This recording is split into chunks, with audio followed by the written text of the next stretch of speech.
نماز فجر کے بعد ایک سورت پڑھنے والا 3 دن میں دولت مند بن جاتا ہے۔ یہ وظیفہ بڑی مشکل سے ملا ہے، بالکل ایک سچا وظیفہ، بے شک آزما لو۔ بسم اللہ الرحمن الرحیم۔ محترم ناظرین، آج جس خاص تسبیح کا عمل میں آپ کو بتانے لگا ہوں، یہ اللہ پاک کا ایک بہت مبارک نام ہے اور بہت ہی پیاری سورت ہے، اور فجر کے بعد جو کوئی بھی اس تسبیح کو پڑھے گا اور 3 دن تک یہ عمل مسلسل کرتا رہے گا بغیر کسی دن کے ناغے کے، تو پھر اگر آپ 3 کروڑ بھی مانگو گے تو انشاءاللہ آپ کو مل جائے گا۔ یہ وظیفہ بڑی محنت اور مشکل سے ملا ہے، اور مجھے اپنے اللہ پر پورا یقین ہے کہ آپ کو ہر چیز ملے گی۔ یہ بڑا ہی مجرب عمل ہے، بڑا ہی خاص عمل ہے۔ ناظرین اکرام، جب بندہ اپنے اللہ سے محبت کرتا ہے، اللہ پاک اس کو ضرور عطا فرما دیتا ہے۔ اللہ پاک اس کو اتنا عطا کرتا ہے کہ اس کو پھر کسی چیز کی کمی نہیں رہتی۔ یہ بات تو سب ہی جانتے ہیں کہ اس دنیا کی محبت اور اس دنیا کے لوگ، رشتہ دار، دوست، احباب کچھ بھی نہیں ہے۔ اگر ہمارا رشتہ اللہ پاک سے مضبوط ہے، مضبوط تر ہو جائے، تو پھر یہ ساری کی ساری چیزیں خود بخود ہمارے ہاتھوں میں آ جاتی ہیں۔ جب بندہ اللہ سے محبت کرتا ہے تو اللہ تعالیٰ کی ساری مخلوق بھی اس بندے سے محبت کرتی ہے۔ یہ صرف اللہ سے محبت کرنے کا فائدہ ہوتا ہے، اور اگر بندہ اللہ تعالیٰ کو چھوڑ کر اس کی بنائی ہوئی مخلوق سے محبت کرتا ہے تو وہ مخلوق اس سے ہمیشہ دھوکہ دیتی ہے۔ پھر وہ مخلوق سے گلے شکوے بھی کرتا ہے کہ یہ میرے ساتھ کیا ہو گیا، اس بندے نے میرے ساتھ زیادتی کر دی، فلاں بندے نے یہ کر دیا، یہ نہیں ہونا چاہیے تھا۔ تو بھائیوں اور بہنوں، ہمیشہ اللہ پاک سے محبت کرو، ساری دنیا آپ کی ہو جائے گی، ہر چیز آپ کی ہو جائے گی، اور کسی کو حقیر مت سمجھو، کسی کو بھی برا مت سمجھو۔ اللہ تعالیٰ کی رحمت پر بھروسہ رکھو کہ ایک بار حضرت موسیٰ علیہ السلام کو اللہ تعالیٰ نے حکم دیا کہ سمندر کی طرف جاؤ، وہاں 3 کشتیاں ڈوبنے والی ہیں۔ حضرت موسیٰ علیہ السلام فوری حکم الہی کی تکمیل کرتے ہوئے سمندر کی جانب چلے، ساحل پر گئے تو بہت دور سے ایک کشتی آتی ہوئی دیکھی جو آہستہ آہستہ ساحل کی طرف بڑھ رہی تھی۔ ابھی وہ کنارے سے کچھ ہی فاصلے پر تھی۔ حضرت موسیٰ علیہ السلام نے آواز دی، اے کشتی والو، اللہ کا حکم آنے والا ہے، ہوشیار رہنا۔ انہوں نے جواب دیا، آپ جانتے ہیں اللہ کے حکم کو کوئی نہیں ٹال سکتا، تو ہم تو اس کے بندے ہیں جو حکم الہی کے پابند ہیں۔ کشتی والے ابھی یہ بات کر رہے تھے کہ اچانک ایک موج اٹھی اور کشتی ڈوبنے لگی۔ کشتی پر سوار اپنے آپ کو بچانے کی کوشش کرنے لگے، اتنے میں ایک اور زبردست موج آئی اور کشتی کو اپنے ساتھ بہا کر سمندر کی تہہ میں لے گئی۔ تھوڑی دیر میں ایک اور کشتی نظر آئی تو حضرت موسیٰ علیہ السلام نے انہیں بھی خبردار کیا اور کہا کہ ذرا محتاط ہو کر آنا۔ انہوں نے بھی پہلے والوں کی طرح جواب دیا کہ جو کچھ ہونا ہے وہ ہو کر رہے گا۔ کشتی کو کنارے کی طرف لاتے رہے، یہاں تک کہ ساحل کے قریب آتے آتے یہ کشتی بھی ڈوب گئی۔ موسیٰ علیہ السلام اللہ کی حکمت کے بارے میں سوچوں میں محو تھے کہ انہوں نے ایک تیسری کشتی آتی ہوئی دیکھی۔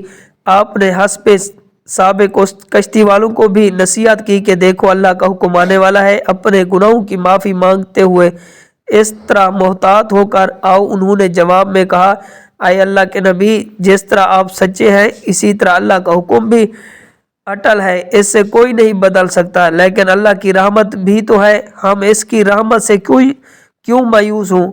لہٰذا ہم اللہ کی رحمت پر بھروسہ کر کے آ رہے ہیں، اور اپنی رحمت کے صدقے ہمیں ضرور امن و سلامتی کے ساتھ کنارے پہنچا دے گا۔ کشتی والوں کا یہ جواب سن کر حضرت موسیٰ علیہ السلام خاموش ہو گئے۔ جب کشتی بحفاظت کنارے لگی تو اللہ کے پیغمبر سوچنے لگے کہ اللہ تعالیٰ نے 3 کشتیاں ڈوبنے کا حکم فرمایا تھا، 2 تو ڈوب گئی ہیں لیکن تیسری سلامتی کے ساتھ کنارے آ گئی ہے، یہ کیسے بچ گئی؟ ارشاد باری تعالیٰ ہوا، اے موسیٰ، آپ نے سنا نہیں کہ تیسری کشتی والوں نے کیا کہا کہ انہوں نے میرے حکم کو تسلیم کیا تھا اور میری رحمت کو آواز دی تھی کہ اس پر میرا تو توکل اور بھروسہ بھی کیا تھا کہ اس لیے کشتی میری رحمت کے طفیل بچ گئی، کیونکہ جو بھی میری رحمت کے دروازے پر آ کر صدقہ دیتا ہے میں اسے نا امید نہیں کرتا۔ مفہوم ہے؟ جب اللہ تعالیٰ نے مخلوق کو پیدا فرمایا تو عرش پر لکھ دیا، میری رحمت میرے غضب پر غالب ہے۔ انسان نے کہا کہ میں اس دکھ، تکلیف اور مصیبتوں سے بہت تھک چکا ہوں، تو انسان کی تسلی کے لیے اللہ تعالیٰ نے قرآن مجید میں ارشاد فرمایا، اللہ تعالیٰ کی رحمت سے نا امید نہ ہونا۔ ناظرین اکرام، کسی بھی انسان کو اپنے سے کم تر یا حقیر نہ سمجھو، کیونکہ ہر انسان کو اللہ تعالیٰ نے پیدا کیا اور ہر چیز میں کوئی نہ کوئی خوبی ضرور رکھی ہے۔ ہر کسی کے اندر کوئی نہ کوئی ایسی خوبی یا صلاحیت ضرور ہوتی ہے جو اسے دوسروں سے ممتاز کرتی ہے۔ کسی کو بھی اپنے سے کم تر یا کم تر مت سمجھو۔ اور دوسری چیز جو میں نے بتائی وہ اللہ تعالیٰ سے محبت۔ حضرت ابو ہریرہ سے روایت ہے کہ نبی کریم رؤوف الرحیم صلی اللہ علیہ وآلہ وسلم نے فرمایا، بے شک اللہ تعالیٰ جب کسی بندے سے محبت کرتا ہے تو جبرائیل علیہ السلام کو بلا کر فرماتا ہے کہ میں فلاں بندے سے محبت کرتا ہوں، پس تو بھی اس سے محبت کر۔ پھر جبرائیل علیہ السلام اس سے محبت کرتے ہیں اور آسمان میں ندا کرتے ہیں کہ اللہ تعالیٰ فلاں شخص سے محبت کرتا ہے، پس تم بھی اس سے محبت کرو۔ پھر آسمان والے فرشتے اس سے محبت کرتے ہیں، اس کے بعد زمین والوں کے دل میں وہ مقبول کر دیا جاتا ہے۔ اور جب اس کے برعکس اللہ تعالیٰ کسی سے ناراض ہوتا ہے تو جبرائیل علیہ السلام کو بلا کر فرماتا ہے کہ میں فلاں بندے سے ناراض ہوں، میں فلاں بندے کو پسند نہیں کرتا، بس تم بھی اسے پسند نہ کرو۔ پھر وہ بھی اس سے پسند نہیں کرتے۔ بعض آسمان والوں میں ندا کرتا ہے کہ اللہ تعالیٰ فلاں شخص کو پسند نہیں کرتا، تم بھی اسے پسند نہ کرو۔ وہ بھی اسے پسند نہیں کرتے۔ اس کے بعد زمین والوں میں سے اس کی دشمنی جم جاتی ہے۔ زمین میں بھی اللہ کے جو نیک بندے یا فرشتے ہیں وہ اس کے دشمن ہی رہتے ہیں۔ ناظرین، اللہ سے محبت کرو گے تو دنیا آپ کے لیے آسان ہو جائے گی۔ آپ کی زندگی میں جتنی بھی پریشانیاں، جتنی بھی مشکلات، رنج و غم ہوں گے وہ سب دور ہو جائیں گے، اور پھر آپ کے قدم قدم پر اللہ پاک نوازتا ہی رہے گا۔ آپ کی جیسی بھی مشکل ہوگی ہر مشکل حل ہوگی، پھر آنے والی مشکلات بھی ختم ہو جائے گی۔ ناظرین کرام، اب وظیفے کی جانب چلتے ہیں۔ یہ عمل کون سا ہے؟ یہ خاص وظیفہ کون سا ہے؟ اس کے کرنے کا کیا طریقہ کار ہے؟ اسے کس وقت اور کتنی بار کرنا ہے؟ یہ ایک تسبیح دولت مند بننے کا راز ہے۔ پورے یقین اور اعتماد سے پڑھ لینا، انشاءاللہ اللہ تمام پریشانیاں، مشکلات ختم کرے گا۔ ہر انسان کا زندگی میں مختلف طرح کی پریشانیوں سے واسطہ رہتا ہے۔ انسان کو مختلف پریشانیاں آتی رہتی ہے تو ایک جیسی نہیں رہتی۔ زندگی میں اتار چڑھاؤ آتا رہتا ہے، تو بس آپ نے صبر کرنا ہے اور ہمیشہ نماز کی پابندی کرنی ہے۔ قرآن پاک میں بھی ہے کہ اللہ صبر کرنے والوں کے ساتھ ہے۔ جتنا صبر کرو گے اللہ پاک آپ کو اتنا زیادہ اور بہتر اجر عطا فرمائے گا۔ ہر مشکل کے ساتھ آسانی بھی چھپی ہوتی ہے۔ کئی لوگ ایسے ہیں جن کو دنیا میں ہر طرح کی ٹھوکریں لگتی ہیں، ان کو غربت کا بھی سامنا کرنا پڑتا ہے، مشکلات بھی آتی ہیں، یہاں تک کہ کچھ تو بھکاری اور فقیر بھی بن جاتے ہیں، لیکن پھر جب اللہ پاک ان پر اپنا فضل و کرم نازل کرتا ہے تو وہ صرف اور صرف اللہ تعالیٰ سے مانگتے ہیں تو اللہ پاک ان کو عطا فرما دیتا ہے کہ ان کے پاس کسی بھی چیز کی کمی نہیں رہتی۔ ناظرین کرام، یہ وظیفہ آپ نے اس طرح کرنا ہے کہ جب آپ فجر کی نماز ادا کر لیں اس کے بعد اسی جگہ پر بیٹھے رہنا ہے، اور سب سے پہلے آپ نے 7 بار نبی کریم رؤوف الرحیم صلی اللہ علیہ وآلہ وسلم کی ذات پر درود پاک پڑھنا ہے۔ درود پاک آپ کوئی بھی پڑھ سکتے ہیں۔ درود پاک پڑھنے کے بعد آپ نے سب سے پہلے اپنے خاص مقصد کی نیت کرنی ہے۔ ہر انسان کی کوئی نہ کوئی حاجت ضرور ہوتی ہے۔ اگر آپ نیا گھر چاہتے ہیں، گاڑی چاہتے ہیں، نوکری چاہتے ہیں، شادی چاہتے ہیں، قرض سے خلاصی چاہتے ہیں، جو بھی چاہتے ہیں، جس مقصد کی نیت کرنا چاہتے ہیں وہ کر لیں، کیونکہ آج جس مقصد کی نیت کی جائے گی انشاءاللہ وہ پورا ہو کر رہے گا۔ اور اللہ تو ویسے ہی رازق ہے، اللہ تو ویسے ہی مانگنے والوں کو پسند کرتا ہے۔ آپ نے اپنے مقصد کی نیت کرنے کے بعد ایک بار اعوذ باللہ من الشیطان الرجیم بسم اللہ الرحمن الرحیم پڑھ کر وظیفے کا آغاز کرنا ہے۔ سب سے پہلے نمبر پر جو وظیفہ آپ نے پڑھنا ہے وہ وظیفہ ایک قرآنی سورت کا وظیفہ ہے۔ یہ قرآنی سورت الحمدللہ ہر کسی کو زبانی یاد ہوتی ہے۔ یہ قرآنی سورت پڑھنے والا اللہ سے جو بھی مانگتا ہے اس کو مل جاتا ہے۔ اس قرآنی سورت کو غیبی مدد کا خزانہ بھی کہا جاتا ہے۔ آپ نے ایک قرآنی سورت اخلاص کو پڑھنا ہے۔ سورت اخلاص ایک ایسی قرآنی سورت ہے جو شخص سورت اخلاص کو 3 بار پڑھتا ہے اسے ایک مکمل قرآن مجید کا ثواب ملتا ہے۔ اور آج آپ نے سورت اخلاص کو ہاتھ کی انگلی پر پڑھ لیں یا تسبیح کے دانوں پر پڑھ لیں۔ آپ نے سورت اخلاص کو صرف 41 مرتبہ پڑھنا ہے اور بسم اللہ الرحمن الرحیم کے ساتھ پڑھنا ہے۔ بتائے گئے طریقے سے پڑھنا ہے۔ 41 بار سورۃ اخلاص پڑھنے سے آپ کو 3 سے زائد قرآن مجید کا ثواب ہوگا، لیکن پڑھنے کا طریقہ غور سے سن لیں۔ سمجھ لیں کہ آپ نے بسم اللہ الرحمن الرحیم کے ساتھ سورۃ اخلاص کو پڑھنا ہے۔ جو بندہ سورۃ اخلاص پڑھتا ہے، اللہ تعالیٰ فرماتا ہے کہ اس نے اللہ کی وحدانیت کو بیان کیا، کیونکہ سورۃ اخلاص کا مطلب ہے کہ اللہ ایک ہے، اللہ بے نیاز ہے، نہ وہ کسی کا باپ ہے نہ وہ کسی کا بیٹا ہے، اس کا کوئی ہم اثر نہیں۔ سورۃ اخلاص تقدیر کو بدل کر رکھ دیتی ہے۔ اللہ کی وحدانیت کا ذکر انسان کو کامیاب بنا دیتا ہے۔ اللہ کی وحدانیت کا ذکر اللہ کو اتنا پسند ہے کہ اللہ تعالیٰ فرماتا ہے جو اللہ کو ایک مانتا ہے، ایک جانتا ہے، شریک نہیں کرتا، تو اللہ اس بندے کی نسلوں کو رنگ دیتا ہے۔ اس لیے اگر کوئی دین اسلام میں داخل ہونا چاہتا ہے تو سورۃ اخلاص پر ایمان لانا بہت ضروری ہے، اللہ کی وحدانیت پر ایمان لانا بہت ہی ضروری ہے، اور سورۃ اخلاص کو بتائے گئے طریقے سے پڑھنے سے اللہ اس بندے سے راضی ہو جاتا ہے۔ اللہ تعالیٰ فرماتا ہے کہ جو مانگتا ہے، جتنا مانگتا ہے، جیسے مانگتا ہے اسے عطا کر دو، پھر اللہ کریم سورۃ اخلاص کی برکت سے مالا مال فرما دیتا ہے۔ پھر اللہ کریم سورۃ اخلاص کی رحمتوں سے جھولیاں بھر دیتا ہے اور نسلوں کو رنگ دیتا ہے۔ آپ نے پہلے نمبر پر 41 مرتبہ سورۃ اخلاص پڑھ لی، تو اب آپ نے دوسرے نمبر پر جو وظیفہ پڑھنا ہے وہ وظیفہ اللہ تعالیٰ کا صفاتی نام ہے۔ آپ نے دوسرے نمبر پر یا سمیع پڑھنا ہے۔ یا سمیع کا مطلب ہے کہ سننے والی ذات، وہ ذات جو دلوں کے رازوں کو جانتی ہے۔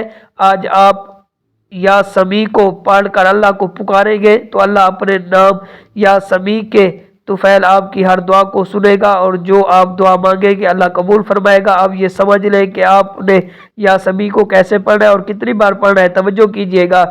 یا سمیع 1 بار ہو گیا، یا سمیع 2 بار ہو گیا، اسی طرح آپ یا سمیع کو ہاتھ کی انگلیوں پر پڑھ لیں یا تسبیح کے دانوں پر پڑھ لیں، آپ نے 101 بار پڑھنا ہے۔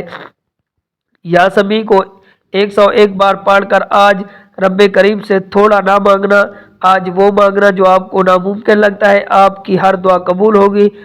جب آپ 101 بار یا سمیع پڑھ لیں تو اب آپ نے تیسرے نمبر پر کون سا وظیفہ پڑھنا ہے؟ اب آپ نے تیسرے نمبر پر بھی اللہ تعالیٰ کا صفاتی نام پڑھنا ہے۔ وہ صفاتی نام یا واسی ہے۔ یا واسیہ کا مطلب ہے کیا ہے؟ وسعت دینے والی، جو آپ کے رزق میں وسعت عطا فرما دیتا ہے۔ آج آپ نے یا واسی کو پڑھ کر اللہ سے وسعت والا کشادگی رزق مانگنا ہے۔ یا واسی کو آپ نے کیسے پڑھنا ہے، کتنی بار پڑھنا ہے؟ یا واسی 1 بار ہو گیا، یا واسی 2 بار ہو گیا، اسی طرح آپ نے یا واسی کو ہاتھ کی انگلی پر پڑھ لیں یا تسبیح کے دانوں پر پڑھ لیں، آپ نے 101 بار پڑھنا ہے۔ یہ ایک مکمل تسبیح آپ نے پڑھنی ہے۔ اب تک آپ نے 3 وظائف پڑھ لیے، اب آپ نے چوتھے نمبر پر آخری نمبر پر ایک اور وظیفہ پڑھنا ہے۔ وہ وظیفہ استغفر اللہ کا وظیفہ ہے۔ ہم سارا دن گناہ کرتے ہیں، اللہ کی نافرمانی کرتے ہیں، آج استغفر اللہ کو پڑھ کر اپنے سارے گناہوں کی معافی مانگنی ہے۔ یہ نہ ہو کہ گناہوں کی پکڑ کی وجہ سے وظیفہ ضائع ہو جائے۔ اب یہ سمجھ لیں کہ آپ نے استغفر اللہ کو کیسے پڑھنا ہے اور کتنی بار پڑھنا ہے۔ استغفر اللہ 1 بار ہو گیا، استغفر اللہ 2 بار ہو گیا، اسی طرح آپ نے استغفر اللہ کے ہاتھ کی انگلی پر پڑھ لیں یا تسبیح کے دانوں پر پڑھ لیں۔ آپ نے استغفر اللہ کو صرف اور صرف 160 بار پڑھنا ہے۔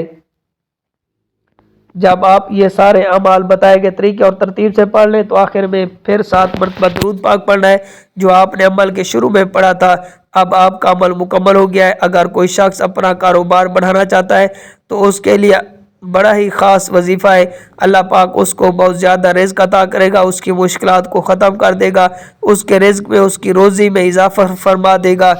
ہر گزرتے دن کے ساتھ ساتھ دولت میں اضافہ ہوتا رہے گا۔ جو یہ وظیفہ پڑھے گا اس کے رزق میں، اس کی روزی میں بہت زیادہ اضافہ ہوگا، جو دلی حاجات ہوگی سب پوری ہوں گی۔ کئی دفعہ ایسا ہوتا ہے کہ بندے کی طرح طرح کی حاجات ہوتی ہیں جن کا وہ کسی سے ذکر بھی نہیں کر پاتا۔ اگر آپ زمانے کے سامنے، معاشرے کے سامنے بیان کرو گے تو وہ سب آپ کا مذاق بناتے رہیں گے۔ تو ناظرین، جس طرح کے بھی حالات ہوں، اپنے اللہ کو ہی بتایا کرو۔ بے شک اللہ تعالیٰ سب کچھ جانتا ہے، لیکن پھر بھی اسے بندے کا مانگنا اور ہاتھ پھیلانا بہت پسند ہے، اس لیے اللہ سے مانگ لیا کرو۔ اللہ سے ہر چیز میں مدد طلب کر لیا کرو۔ اللہ پاک بڑا ہی غفور و رحیم ہے، وہ عطا کرنے والا ہی ذات ہے۔ رزق کے حوالے سے، دولت کے حوالے سے پریشان نہ ہوا کریں۔ اللہ پاک ایسے ایسے وسائل پیدا کر دے گا کہ آپ نے سوچے بھی نہیں ہوں گے، وہاں سے آپ کی مشکلات دور ہو جائے گی، رزق بھی میں اضافہ ہوگا، زندگی بھی بدل جائے گی۔ میری اللہ پاک سے دعا ہے کہ اے میرے پاک اللہ، میرے غفور و رحیم اللہ، دنیا جہاں کے سارے خزانے آپ کے ہی پاس ہیں، آپ کے خزانوں میں تو کسی چیز کی کوئی کمی نہیں۔ میرے اللہ، جتنے بھی لوگ دنیا میں پریشان ہیں، تنگ دست ہیں، طرح طرح کی مشکلات مصائب میں گھرے ہوئے ہیں، میرے اللہ ان کی مشکلات کو ختم فرما، ان کو شاد و آباد رکھ، آمین۔ دعا ہے رب کریم میرا سنانا آپ کا سننا اپنی پاک بارگاہ الہی میں قبول و منظور فرمائے۔ جو مانگنا مقدر ہو جائے گا، جو نہیں مانگ سکے بن مانگے عطا ہو جائے گا۔ ناظرین، اپنے رزق میں برکت اور وسعت کے لیے اللہ تعالیٰ کے 99 ناموں میں سے کوئی ایک نام کمنٹ میں ضرور لکھیں۔ جزاک اللہ۔ اللہ تعالیٰ ہم سب کا حامی و ناصر ہو، آمین۔ السلام علیکم ورحمۃ اللہ وبرکاتہ۔